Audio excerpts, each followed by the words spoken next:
ভাই আমাকে আর কিক দিও না, আমি তোমাদের সাথে আর গেম প্লে করতে চাই না। তবে আমাকে 2 থেকে 3টা মিনিট দাও, আমি কিছু কথা বলে যেতে চাই। তোমরা আজকে কাকে নুব বলছো?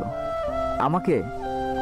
তাহলে তোমরা হয়তো ভুলেই গিয়েছো যে তোমরা যেদিন প্রথম এই গেমটা ইনস্টল করেছিলে সেদিনও তোমাদের লেভেল কিন্তু অন ছিল, আর সেদিনও তোমরা আমার মতোই সাদা জামা আর এই কালো প্যান্টটা পরেছিলে।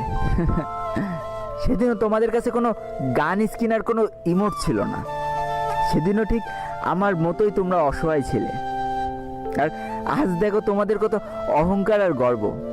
শুনেছি অহংকার আর গর্ব নাকি দেশলাই কাঠির মতো, কিছু জ্বালায় চুলা আর কিছু জ্বালায় স্বপ্নের ঘর। মাঝখানে তফাৎটা কি জানো? খালি এই দেশলাই কাঠি ব্যবহারকারীর। জানো তো, আমি না তোমাদের মতো 10-12টা করে কিল করতে পারবো না। তবে আমার সব থেকে পছন্দের গানটা পেলেও না আমি তাড়াতাড়ি তোমার